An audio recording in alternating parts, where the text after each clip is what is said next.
Hello, my name is Twyla Dang, and you are listening to Beyond Me Too, turning our collective voice into action. I'm joined today by Sarah Stamshirt-Lott, a licensed marriage and family therapist, and Sarah Super, founder of Break the Silence. Today, we're going to be talking about some issues that may be challenging and difficult to hear. So we're going to have this serve as a warning to you that if any of the material you're listening to may be triggering to you, please practice self-care and engage with this podcast and the previous episodes in this series in whatever way that you can, that you feel most comfortable. If you're not comfortable listening, it's okay. And if you are, please feel free to take a break, get away from it if you need to, or have support with you while you listen. We want this information to be helpful to you in any way that it can be. Today, we really want to talk about something that's a very important part of this discussion. We want to talk about how you take these situations and go from experiences that you've gone through and what it sometimes feels like it takes away from you, and then stepping back into that power and moving forward. We wanted this entire series to serve as an opportunity to process your feelings, contextualize what's going on around you with the people in the community, and in turn, taking what you've learned and turning it into action and being able to move forward. I want to start this discussion by talking to Sarah Super. Sarah, you've been, and we have done work in the past together, and the work that you do with Break the Silence, I think is really important and very powerful, but it is not work that you came to as a part of sort of, this was what you always said you wanted to do when you grew up. This is very much a part of your journey. And I think a really important starting point in that is understanding that we've used very specific terminology on this show. We've talked in terms of being a victim versus being a survivor. And a lot of times it's difficult to understand what language you should use. Can you talk to me a little bit as a rape survivor about why it's important to give a person in that position the power to make that choice for themselves of how they're referred to? Yes, there's different reasons why people might prefer to be identified as a victim of sexual violence versus a survivor of sexual violence, and some people prefer to say victim survivor. I use both words to identify myself, in part because I think the word victim draws upon the fragility of human people and honors the fact that I was a victim in that situation, that something was inflicted on me that was never my choice, and that I had no choice, that I was powerless in that moment. I truly was a victim to my perpetrator. I use the word survivor to put light onto the strength that I have to keep going, to keep putting a foot in front of the other, to get out of bed in the morning. I feel like the act of living in the aftermath of violence is surviving. And it feels like an active thing that I do, particularly in this rape culture where we're constantly reminded that this happens to so many of us. And so few times do we see perpetrators held accountable. So it really is up to the person who's experienced the assault, the violence, the harassment to choose how they want to be identified. And there's really no wrong way to go about it. There's no right or wrong way to heal from this. I think there is so often myths that like to be a survivor is to tell your story publicly. And while the nature of my work is inviting survivors to speak out if they want to, we also say that however you choose to heal is whatever is right for you is the right way to heal. And that is different for different people. It takes a lot of strength to speak out and tell your story or identify yourself as a victim or survivor of this form of violence. It also takes a lot of strength to hold this experience in silence and to walk the path on your own. So it's truly up to the person who experienced it, who gets to choose how they want to move forward. Absolutely. I think you couldn't have made a better point in terms of how, not just how someone identifies, but how they move through the experience.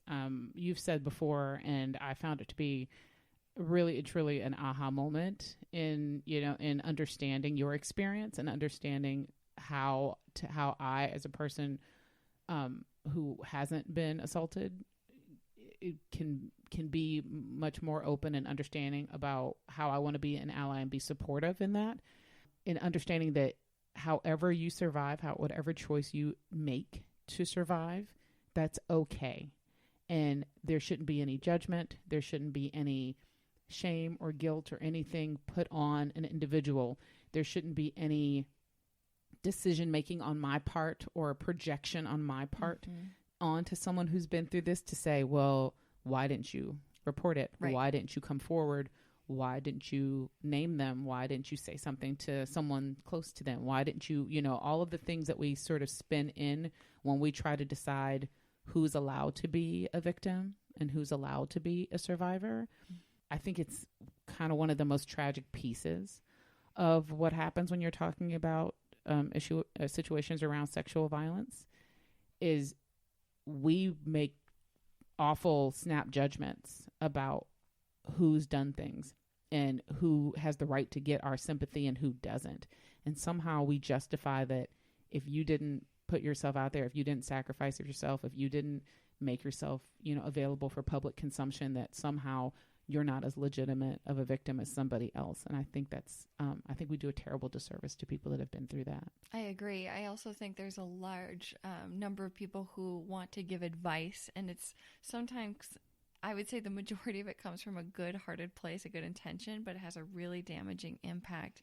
When a person's just experienced being powerless, the last thing they need is to be told what to do or what they should do. Like, you should report this, or you should tell someone, or you should go talk to a therapist. Like, even if it's said in a good thing, and even if those things have been helpful for some people, it's not always, I would actually argue that it's never really going to be helpful to be told what someone should do.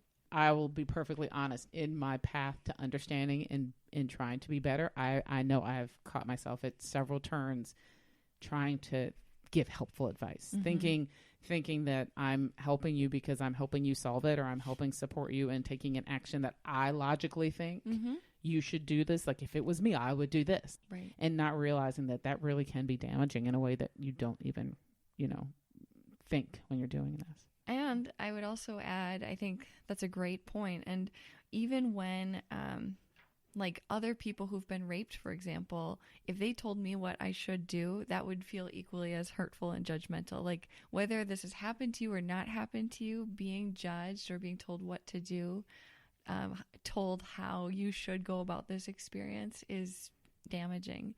The other thing I would add is that comparing experiences becomes equally hurtful. Like, oh, I've never had this happen to me, or your case is worse than my case, or when we compare things to other experiences that are tragic in our lives, it's really not useful in these situations. And I think instead of giving advice, or instead of telling people like, oh, when I went through something like that, maybe what we could do is say, when I had this happen to me, I found these things to be useful. They might be useful to you, but they might not. And I'm going to support you, whatever you choose to do. I think that would be a much better answer. Because some people do, like, turn to me and say, Sarah, this just happened to me. I don't know what to do. What should I do? And of course, the temptation is like, oh, this is what you should do. That's, I think, what I would have said prior to being raped. I didn't know. I don't want to blame people for not knowing, but here's why we're talking about it, is really to say it's not helpful to say, here's what you should do. Instead, say, when this happened to me, this is what I did. But there are many reasons why I could also see myself going down a different road. It's not the right way to heal. It was simply one way to do it. And you have my full support, whatever you choose. I'm having all these sort of light bulb moments too, and trying to go back into the recesses of my head and going, have I been supportive in the right way? And I think that's a part of the good that can come out of a discussion like this, is understanding that sometimes when you're trying to be supportive, you're going to make a mistake. And if you make a mistake and you're able to acknowledge that you've made that mistake and even recognize that you made that mistake, that's huge. That's huge for your growth. That's huge for your potential to actually be there and be supportive and be present with someone when they need you. All of this gets better when we all start getting better, and working toward it. Can you talk a little bit Sarah, I want to point this a little bit out to you as the therapist. I think a lot of what we see and what we feel when things like this come up is this sort of sense of powerlessness or this almost sense of helplessness. Whether you're a victim or survivor, or whether you're someone who has been through and identify with what's going on, particularly with this Me Too hashtag and how it brought out so many stories across the spectrum. I think hearing all of these sort of things come up and bubble up at once left a lot of us feeling we don't have any ability to do anything. Like we felt like there was a level of powerlessness. Can you talk a little bit about what that, how that like manifests? You mean the powerlessness, how it manifests in all people, survivors or otherwise? When people feel powerless, they want to jump to fix or contain or repair. And in jumping quickly, they oftentimes will make mistakes. And I think the best thing to do when you're feeling powerless, especially in something so huge that's global at this point, is to, again, as I've said in the previous podcast, put the people that are experts in the expert chair. Do your due diligence of learning so that you don't feel the powerlessness, especially if you're an ally. And then seek out someone that can validate you. If you are a survivor, or you're just realizing you're a survivor, or you're just realizing that you've gone back into the recesses of your mind and you're like, oh, wait a minute, that's me. I'm identifying with this Me Too hashtag for the first time in my life. And I'm seeing I'm not alone. Go find people, find a group like Breaking the Silence. There are support groups in the Twin Cities for people. You can seek out other survivors online and podcasts and books and that kind of thing, and find a community, find your trusted people so that you're not struggling alone and feeling really powerless and empty by yourself, if that makes sense. It does. It absolutely does. Now, Sarah, you in a very unique way to me, you took what happened to you and you stepped into your power in a very large way. I don't think a lot of people would do what you did. Can you talk to us a little bit about your experience and how you really turned that into positive forward movement? Yeah, so I was 26 years old when I had just broken up with a guy I had dated for 7 months. And the relationship was never violent. It wasn't coercive. I broke up with him for normal reasons why people break up with each other. It just wasn't going to move forward. And after the breakup, he called me and reached out to me, contacting me constantly. And I was done with the relationship. I didn't answer those phone calls or reply to the messages. Anyway, it escalated to the point where when I was on vacation with my mom a few weeks after the breakup, I came home and he had broken into my apartment and was hiding in my closet. He waited in the closet for several hours without my knowledge. And after I went to sleep, he woke me up at knife point and raped me. At a certain point in that experience, he told me to get dressed, and fearing that he was taking me somewhere, that the violence was escalating, I was able to escape through a door in my closet that led to a common hallway in the apartment building. And the police were called by my neighbor immediately. My perpetrator, my rapist, my ex-boyfriend, fled the scene, but was later arrested that night, taken into custody, and months later sentenced to 12 years in prison. In the midst of that court process, only 6 weeks after my own rape, I chose to tell my story publicly. And it was a unique experience. I realized there were not many people who, I still can't name many people who've said, Harvey Weinstein's victims are some. On a local scale, the Children's Theater in Minneapolis had some victims, survivors speak out and say, this is me, this is my name, this is my full name, this is what happened to me, and that's my perpetrator. But we know that's a very uncommon experience, and it felt especially uncommon 2.5 years ago when I chose to do it. I think a big part of it was that the night that I was raped and I went to the hospital and I did the forensic exam, I couldn't name a single person in my life who had also been raped. And it made me feel really alone. But that feeling of isolation quickly changed as soon as I started to tell trusted individuals close to me what had happened, and many of them said, "Sarah, this has happened to me too."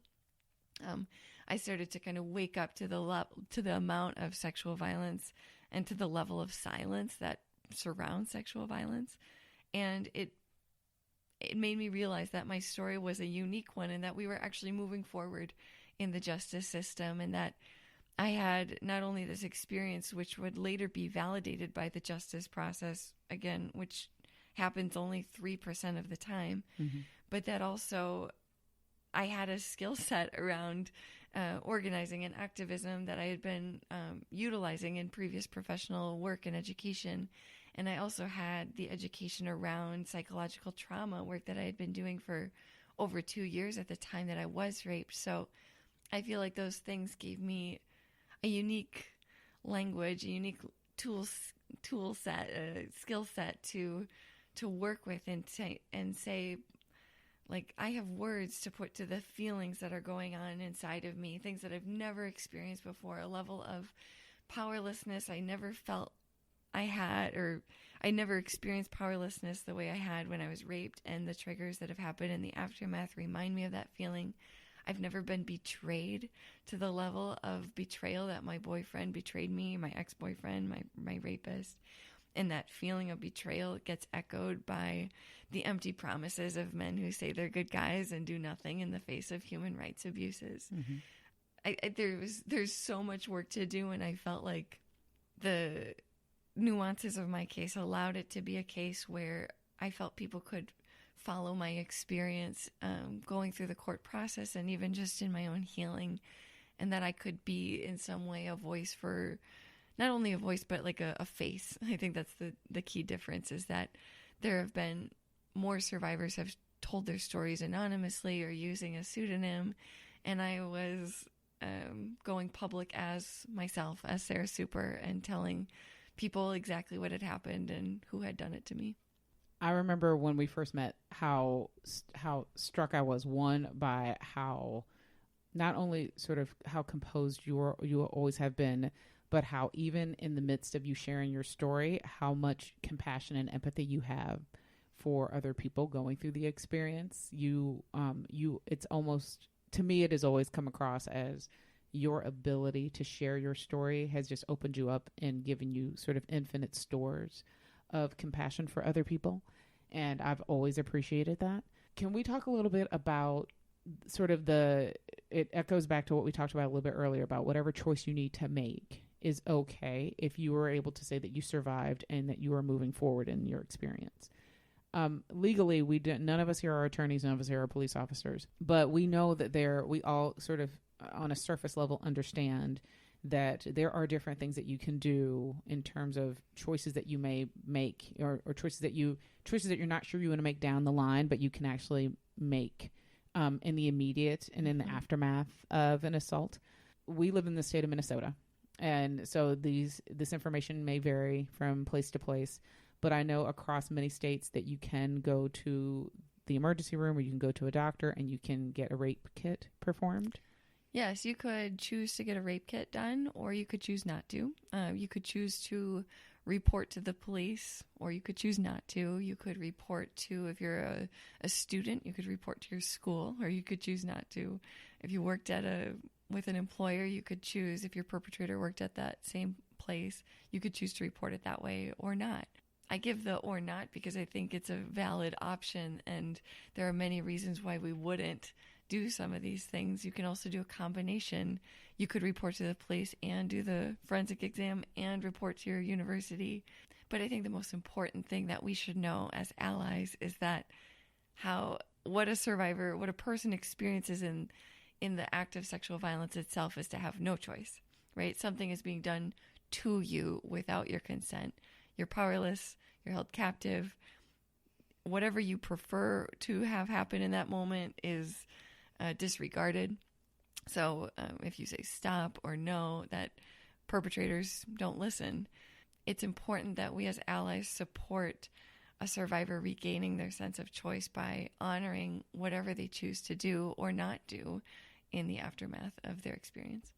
But they do have choices. And that's important, that they should be allowed to have choices, and those choices should be supported. That's right. In your journey to getting where you are today, I feel like you took what was for many people a really an unfathomable step.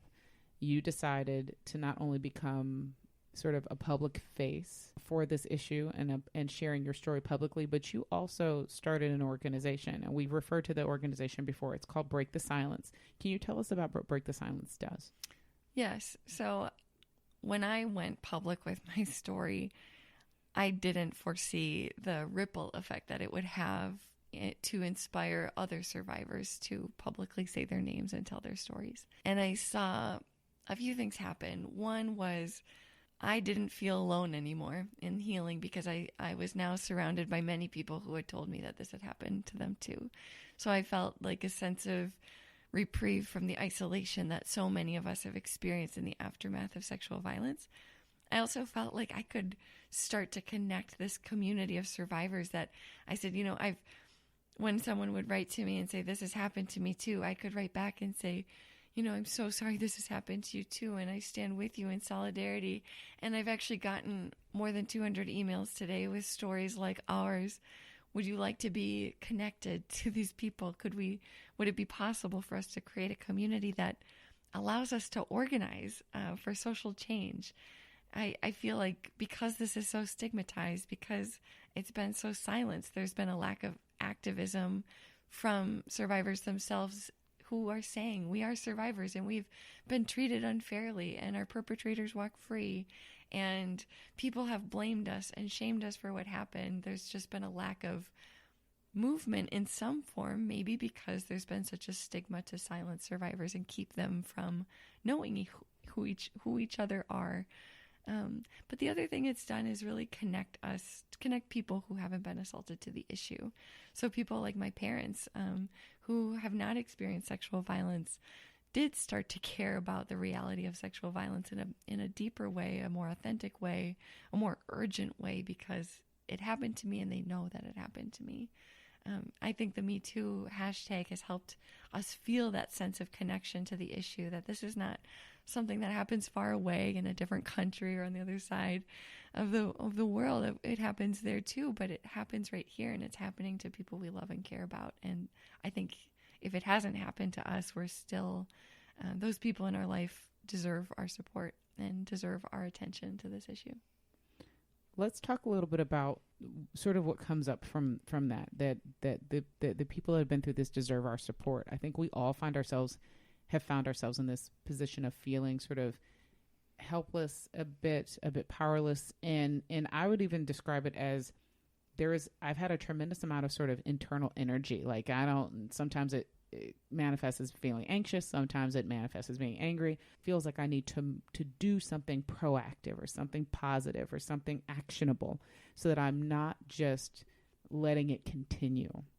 Let's kind of start talking about, not everyone sort of has that immediate well of strength to say, not only am I going to step forward, but I'm going to start an organization. I think many of us want to be helpful, but our energy stores are more like, is there a petition I can sign? And there is. Yeah, and so I let's kind of talk about, there's sort of all different kinds of ways to engage and to jump in and to do something positive. Sarah, from a therapist perspective, when you're dealing with patients and you're dealing with people that have had these types of issues, what kind of advice can you give or do you give in terms of sort of taking action and sort of taking back that power? One of the ways that I do therapy is through a narrative lens. So it's a narrative theory, and it's exactly what it sounds like. You're telling a story. It's someone's narrative.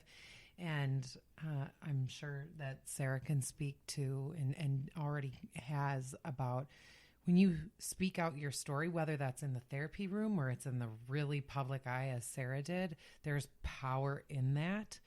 One way to do narrative therapy is to actually write down for your client or to have them write the story as it's being told. And there are different ways to do it. I have a colleague of mine that as the story is being told, she'll put down a flower for something that actually is beautiful that came out of the trauma. They'll put down a rock for the times that the therapist is hearing like that's a tough spot. And before you know it, you have like a piece of art kind of in front of you. Mm-hmm. Same with writing the story. When you actually put the story on paper, I see, and I've experienced some clients feel really good and empowered about having that tangible, something that they can hold on to, something that they can be almost proud of, and excited about, that they're going to take this and run with it and do something with it, and that they were strong enough to pull it out of themselves and put it down.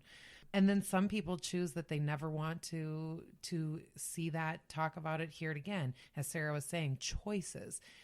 I've had clients say, okay, can we go to the parking lot and burn this thing? And we've done that. I've done that. So having power in a choice of how do you want to manage the story once it's been put out? What are we going to do with the narrative now that it's been spoken on? And I think that is just so powerful when the choice is there. There is something really powerful and tangible about being able to sort of use your hands, and something tactile about being able to, to sort of bring a level of comfort to yourself. Mm-hmm. And I find that I'm always looking for direct and indirect ways of doing more. I think sometimes for me, it's as simple as I'm friends with Sarah on Facebook. So if Sarah has an event going on, I try to boost the signal. And I'm fortunate enough to have different avenues where people listen to me, and I go, this is my friend Sarah, and she's amazing, and you should be here, and you should go support this. If I have, the ability to make a donation somewhere that I think is doing good work, then I do that. And I'm incredibly fortunate to be in the position of having this company, so that when one of the producers on this podcast, Emily, came to me and said, I really want to address this, and I really want us to do something with this and to talk about it, and I don't know how, and I'm not sure if this is even a good idea, and to see that she was so passionate about it, and me being able to say, you know what, this is a great idea, and being able to sort of take action in a really specific way felt really, really good. I think more people want opportunities to do that, and I think more people want to know that that it doesn't have to be that action is not reserved for people that have access to sort of a larger audience, that action can happen in the everyday. Can we all talk a little bit about sort of everyday action that people can take to help sort of move this forward and start sort of doing the hard work of dismantling this particular system? When I started Break the Silence, I never intended it to be a nonprofit. I didn't think 6 weeks after my rape, like, oh, I'm starting a nonprofit now. It was the wave of people who wrote to me that said this had happened to them too, that I was often the first person they were telling, that I might be the only person that believed them in this case, that I felt like there was space and need for not only a community of survivors, but also more invitations, more platforms for survivors to get to speak out if they wanted to, and a platform to create allies. When I say, survivors and allies are welcome at these events, or victims, survivors, and allies are welcome, I'm not just meaning like everyone who hasn't perpetrated this crime. I mean like people who are willing to take a stand against it, to take a stand in support of survivors. I think social media is such a beautiful thing. I started this Facebook page, and it became something bigger than I expected pretty quickly, in part because of how many survivors there are. And I think that when anyone shares an article or says something in support of victim survivors of gendered violence, or if you just write simply like, if this has happened to you and you tell me, I will believe you and support you and stand with you. I think at that point, the victim survivors in your life kind of come out of the woodwork, and they start to recognize that you would be someone safe to talk to, and chances are likely you'll hear more stories just simply by saying something proactive and using social media to say, like, what's happening with Harvey Weinstein is disgusting, and we need men to speak up more, or whatever it is. Just simply taking a public stand, and even using your social media page is something that people can do. I would also say, so in the aftermath of Me Too, as I was watching the people in my life start to speak up and say Me Too, I had that same feeling of like, what do we do? Like, what can we even make of this energy that's happening online? The courage that's coming up right in this online community. And what I thought of was maybe we could start a petition to end the statute of limitations for reporting sexual violent crimes in the state of Minnesota. Statute of limitations are statewide laws, so I don't know that much about policy, but I know what's feasible for us to change is within our own state. And the statute of limitations for reporting sexual violent crimes varies by state, but ultimately what we see time and time again is that repeat offenders like Harvey Weinstein, for example, when dozens of people might come forward and only a few of their stories might even be considered in the allegations or in the prosecution because many of their stories happened outside of the time window of that statute of limitations. So by ending that statute of limitations, we would be allowing for more stories to build a more robust case in holding perpetrators accountable. I think that at this point in time, we know enough about trauma and the way that people remember traumatic events, which is different than they remember non-traumatic events. And we recognize that there's things like suppressed memory and things that can come back decades after something has happened, particularly to children. And when we start to allow for that research around trauma to help guide us in how we shape policy, I think it'll be pretty clear that we should be ending the statute of limitations of support or in reporting crimes of sexual violence. And you can find the petition on our Break the Silence Day Facebook page if you're interested in signing it. You'll find the petition as well. We're going to be pushing that forward and amplifying the signal, and that we're going to put up on the website. We're going to put it up on our social media handles as well, because I agree with you wholeheartedly. I think that's something that in a very simple and profound way, you can put your signature on something and support something that I think we all believe is a good thing and should be considered and should be changed. And if you need someplace to take action, and what a great first step to be able to take to say that you wanted to help influence a policy change that could help benefit women. I would agree that I think that that's just the most incredible way to at least take one step forward if you're not sure what to do next. And in thinking about day to day, how you can fight this epidemic in our culture is to take a public stand, but then also remember that sometimes in taking a public stand, you have to do some self-care backing that up. Because maybe you realize in doing that you are a survivor yourself. Or I really appreciate Sarah bringing up the whole concept of the suppressed memory in working with a predominant group of mostly teens and young adults in my practice. I see that happening a lot. As the brain finishes developing and they can put concepts together, young people will sometimes then recall something really tragic that had happened to them that they didn't understand because they were 3 years old and they were just at the cusp of memory. That happens frequently. And so as you're going through this and you're choosing to sign petitions and post things on your personal social media and go to events to just remember self-care in that, and some thoughts around that would be just daily meditation, maybe even allowing yourself for 5 minutes of quiet, shut your radio off when you're driving home, and just maybe that's the time. I know Sarah said previously in one of the previous podcasts that she dances in her living room, and now I just am loving that visual in my mind. I think I'm going to go home and dance in my living room. So whatever it is, whatever you choose to do for your self-care, remembering that you have to choose that every day too, so that you can continue to fight the good fight. I think knowing yourself is really important. If you know that you're a person who is better doing something more that's more of a passive activity, if you know that you feel more comfortable writing a check to an organization than you are showing up to volunteer for a crisis hotline or working at a shelter where the interactions that you're having may be difficult for you to contextualize, then don't do that. Don't try to make yourself do something that's outside of your comfort zone. Don't try to make yourself think, I have to be strong because this happened to so many people and it feels selfish or weak for me not to do X, Y, and Z. You do what you feel comfortable doing, because the best version of you that you bring to the table is the version that is going to help make things better.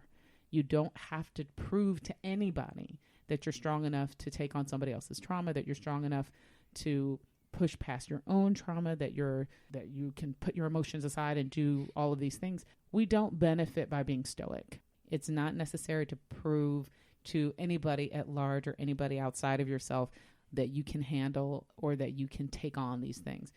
If you do the thing that you feel comfortable doing, if you engage in the way that you know is the most comfortable for you, you can do that. I always say rely on your talent. If you have a talent and you know it's something that you're good at, find a way to use your talent. I'm most certainly sitting here right now using the one talent that I know I have above all others. I can talk all day. And knowing that I can do that in this forum and provide, a conversation that might be helpful to someone else is very powerful for me. It won't be the only thing that I do, but it's a good start.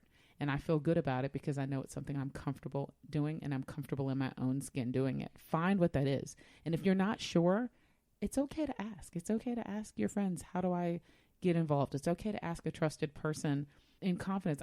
I want to be more helpful. I just don't know how to be more helpful, because you may find that somebody else feels the same way that you do and you can work together, or they might have a resource that they can direct you to. There's a lot of ways to sort of step into the power that we all have. I think the one thing I've found overall is that as much as I convinced myself that I feel powerless in the situation, I had a very specific thought one day that I'm not powerless and I never have been. I'm just allowed to exercise it the way that I need to. And now I'm ready. Before I wasn't ready, and now I am. And it doesn't matter how long it takes you to get there. One day you will be. And when you are, it's okay to step up right on that day and say, I'm ready. I'm going to do something about it. Now, this is the third and final hour of this particular series.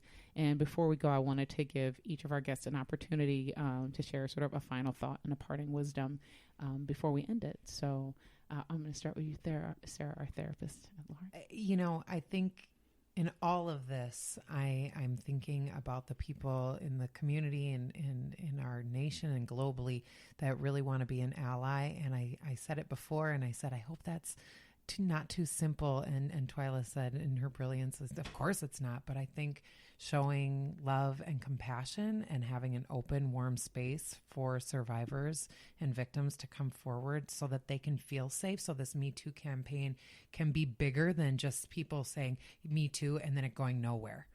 Like, let's actually make this thing unfold so that people that are causing harm in our world are going to be held accountable. And the best way to do that is to open up space to allow that to happen.